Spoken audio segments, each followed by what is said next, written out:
Welcome back. എല്ലാവർക്കും സുഖമല്ലേ? അപ്പോൾ ഇന്ന് ഒരു സ്റ്റഡി വ്ളോഗായിട്ടാണ് ഞാൻ വന്നിട്ടുള്ളത്.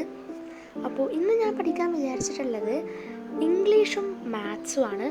അപ്പോൾ ഇംഗ്ലീഷിൽ ഇന്നലെ ഞാനൊരു ക്ലാസ് കണ്ടിട്ടുണ്ടായിരുന്നു. അപ്പോൾ ഇന്ന് ആ ചാപ്റ്റർ ഫുള്ള് കംപ്ലീറ്റ് ചെയ്യണമെന്നായിരുന്നു എനിക്കുണ്ടായിരുന്നത്. അപ്പോൾ ആദ്യം സെക്കൻഡ് പാർട്ട് ക്ലാസ്സസൊക്കെ കാണാണ്. അതിൽ തന്നെ കുറച്ച് ഡിസ്കോഴ്സസൊക്കെ ചെയ്യുന്നുണ്ടായിരുന്നു. അല്ല, അത് തേർഡ് പാർട്ടിലായിരുന്നു കേട്ടോ. സെക്കൻഡ് പാർട്ട് ഞാൻ ഫുള്ള് കണ്ടു. അതിനുശേഷം തേർഡ് പാർട്ടിലാണ് ഈ ഡിസ്കോഴ്സസും കാര്യങ്ങളൊക്കെ ചെയ്യുന്നത്. 3:15 ആകുമ്പോഴാണ് കേട്ടോ ഞാൻ സ്റ്റാർട്ട് ചെയ്തിട്ടുണ്ടായിരുന്നു പഠിക്കാൻ വേണ്ടിയിട്ട്.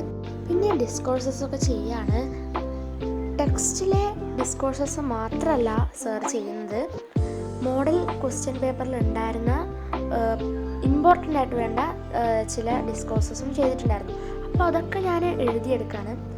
ഞാൻ എല്ലാ ഡിസ്കോഴ്സസും സാധാരണയായിട്ട് എഴുതിയെടുക്കലില്ല, പക്ഷേ എനിക്ക് ഈ ഒരു പാഠത്തിൽ എല്ലാം ഭയങ്കര ഒരു ഇമ്പോർട്ടൻ്റ് ആയിട്ട് എനിക്ക് തോന്നിയിട്ടുണ്ട്. പിന്നെ ചില കീ പോയിൻറ്റ്സ്, ചില വേർഡ്സ്, നമ്മൾ ഓർത്തിരിക്കേണ്ട കുറച്ച് വേർഡ്സ് ഈ പാഠത്തിൽ നിന്ന് നമ്മൾ എന്തായാലും ഓർത്തിരിക്കേണ്ട വേർഡ്സൊക്കെ ഞാൻ എഴുതി വെച്ചിട്ടുണ്ടായിരുന്നു. പിന്നെ ഇതിൽ A+ പോയിൻറ്റ്സും പിന്നെ അതിൽ പറഞ്ഞ മോഡൽ ക്വസ്റ്റ്യൻസൊക്കെ എഴുതി വെച്ചു. പിന്നെ അതൊന്ന് പരീക്ഷയുടെ തലേന്നൊക്കെ ഒന്ന് വായിച്ചാൽ തന്നെ കിട്ടും. ഇത് പിന്നെ ഞാൻ യൂഷ്വലി ഇടുന്ന വീഡിയോസിനേക്കാളും കുറച്ചും കൂടി ലെങ്ത്ത് കൂടുതലായിരിക്കും. കാരണം ഇത് ഞാൻ ഉച്ചക്ക് 3 മണി മുതൽ 9 മണി വരെയുള്ള കാര്യങ്ങളാണ് ഇതിലുള്ളത്.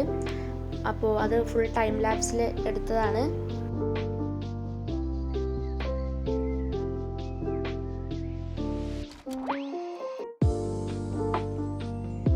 വൈകുന്നേരം 5:15 ആയപ്പോൾ ചായ കുടിക്കാമെന്ന് വിചാരിച്ചു. ഞാൻ ചായ കുടിക്കില്ല, പക്ഷേ അമ്മ സീറ ആക്കിയിട്ടുണ്ടായിരുന്നു. അപ്പോൾ അതാണ് ഞാൻ തിന്നത്. പിന്നെ 5:30 ആകുമ്പോൾ തന്നെ 5:20 ആകുമ്പോൾ തന്നെ ഞാൻ വീണ്ടും പഠിക്കാൻ സ്റ്റാർട്ട് ചെയ്തു കേട്ടോ. ഇംഗ്ലീഷിലെ കുറച്ച് ബാക്കി എഴുതാനുള്ള നോട്ട്സൊക്കെ തന്നെയാണ് എഴുതുന്നത്.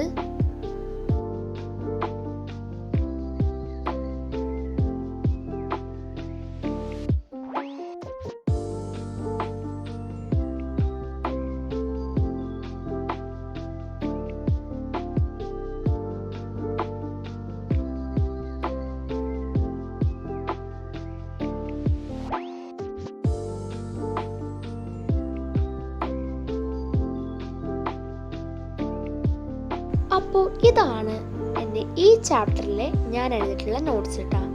അപ്പോൾ അതിൽ ആദ്യം തന്നെ നാഷണലിസത്തെ പറ്റി എഴുതി. പിന്നെ അതിൻ്റെ എഴുത്തുകാരിയെ പറ്റി ഞാൻ കുറച്ച് ചെറിയ പോയിൻറ്റ്സ് മാത്രമായിട്ട് എഴുതി. പിന്നെ അതിൽ വേണം തോന്നുന്ന കുറച്ച് 2 ക്വസ്റ്റ്യൻസ്, മാഷ് കുറേ ക്വസ്റ്റ്യൻസ് ചെയ്തിട്ടുണ്ടായിരുന്നു. ഞാൻ അതിൽ നിന്ന് 2 എണ്ണം മാത്രമേ എഴുതിയിട്ടുണ്ടായിരുന്നുള്ളൂ. അതേ കുറച്ചൊരു ഇമ്പോർട്ടൻ്റ് ആയിട്ട് തോന്നിയത് മാത്രം ഞാൻ എഴുതിയെടുത്തു.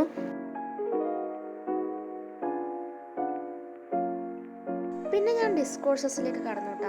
ഇമെയിലായിരുന്നു ആദ്യം ഉണ്ടായിരുന്നത്. അത് ടെക്സ്റ്റിലുള്ള ക്വസ്റ്റ്യൻ തന്നെയാണ്. അപ്പോൾ അത് മാഷ് തന്നിട്ടുണ്ടായിരുന്നു നോട്ട്. അപ്പോൾ അത് ഞാൻ എഴുതിയെടുത്തു.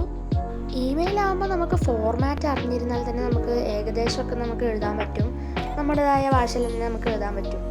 പിന്നെ ഡയറി ആയിരുന്നു. ഡയറിയും നമുക്ക് നമ്മുടെ ഇഷ്ടത്തിന് നമുക്ക് എഴുതാൻ പറ്റുന്ന ഒന്ന് തന്നെയാണ്. നല്ലോണം സിമ്പിളായിട്ട് നമുക്ക് എഴുതാൻ പറ്റും ഡയറിയൊക്കെ. അതിന് ശേഷം ലെറ്ററാണ്. ലെറ്ററിൽ ഇത് ഇൻഫോർമൽ ലെറ്ററാണ് കേട്ടോ. അവളുടെ അമ്മക്ക് അയക്കുന്ന ഒരു ലെറ്ററാണ്. അതും നമുക്ക് എഴുതാനൊക്കെ പറ്റും. ഡയറി ആകുമ്പോൾ നമ്മളത് സിമ്പിളായിട്ടും ഷോർട്ടായിട്ടും നമ്മളുടെ ഇമോഷൻസിനെ നമ്മൾ കുറച്ചും കൂടി പ്രാധാന്യം കൊടുക്കുന്ന പോലെ ആക്കിയാൽ മതി. അതിനുശേഷം ആണ് നമ്മൾ മോഡൽ ക്വസ്റ്റ്യൻ പേപ്പർ സെറ്റ് Aയിലുള്ള ഒരു ക്വസ്റ്റ്യനാണ്. അത് നാച്ചു സാറ് ചെയ്തു തന്നതാണ്. ഒരു പാരഗ്രാഫ് എഴുതാനാണ്. അത് നമ്മൾ നല്ല ഫോർമലായിട്ട് തന്നെ എഴുതേണ്ട ഒരു സംഭവമാണ്. നമ്മൾ അതിനെപ്പറ്റിയാണ് നമ്മൾ എഴുതേണ്ടത്, ആ വിഷയത്തെപ്പറ്റി. പിന്നെ റിവ്യൂ ആണ്. അതും സാർ തന്നിട്ടുണ്ടായിരുന്നു. അതിന് മുമ്പ് A+ പോയിൻറ്റ്സ് ഒക്കെ ഉണ്ട്, അതും എഴുതിയിട്ടുണ്ടായിരുന്നു. ഇതാണ് ഫുള്ള് റിവ്യൂ കേട്ടോ. അപ്പോൾ റിവ്യൂ എഴുതണമെങ്കിൽ നമ്മൾ ഒരു ഇൻട്രൊഡക്ഷൻ, പിന്നെ അതിൻ്റെ ബോഡി, പിന്നെ അതിൻ്റെ കൺക്ലൂഷൻ, അതൊക്കെ നമ്മൾ നല്ല വൃത്തിയിൽ തന്നെ എഴുതണം. അപ്പോൾ അതൊക്കെ കുറച്ച് നല്ലോണം പഠിക്കാനുണ്ട്. കാരണം 7 മാർക്കിൻ്റെ ക്വസ്റ്റ്യനാണ്. അതത്ര വേഗം നമുക്ക് കിട്ടില്ല. 7 മാർക്ക് അങ്ങനെ തരില്ല. നമ്മൾ കറക്റ്റ് ആ ഒരു ലാംഗ്വേജും പിന്നെ വാക്കുകളുടെ ഉപയോഗമൊക്കെ ഉണ്ടെങ്കിൽ നമുക്ക് കിട്ടുള്ളൂ.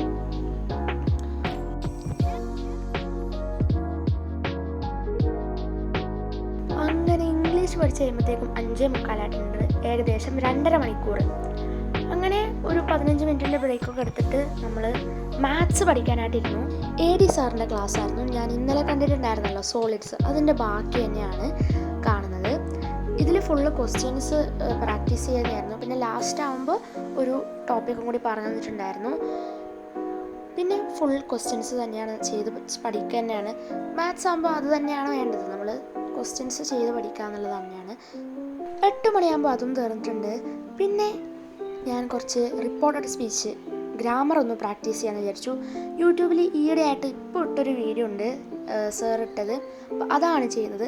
അതൊരു 10 മിനിറ്റിൻ്റെ വീഡിയോ ഉള്ളൂ. അതിനുശേഷം ബയോളജി നോട്ട് എനിക്ക് കംപ്ലീറ്റ് ആക്കാനുണ്ടായിരുന്നു. അപ്പോൾ അതാണ് ഇനി ഫുള്ള് ഞാൻ എഴുതുന്നതിൻ്റെ ഒപ്പം ഇതിങ്ങനെ വായിക്കുന്നുണ്ട് ടെക്സ്റ്റ്, എന്നാലും കുറച്ചും കൂടി മനസ്സിലാവുമല്ലോ. അതായത് പിന്നെ വീണ്ടും പഠിക്കാനാക്കണ്ടല്ലോ വിചാരിച്ചിട്ടാണ് ഞാൻ ജസ്റ്റ് ഒന്ന് വായിച്ചു നോക്കുന്നുണ്ട്. നോട്ട് എഴുതുന്ന മാത്രമല്ല, ജസ്റ്റ് അതൊന്ന് മനസ്സിലാക്കിക്കൊണ്ട് തന്നെയാണ് പോകുന്നത്.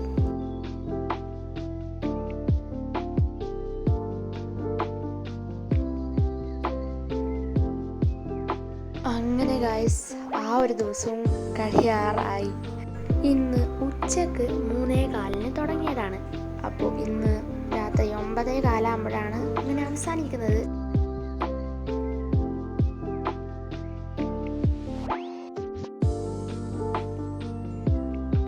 അപ്പോൾ ഇന്നത്തേക്ക് ഇത്രയേ ഉള്ളൂ. അടുത്ത വീഡിയോ ആയിട്ട് ഉടനെ വരും.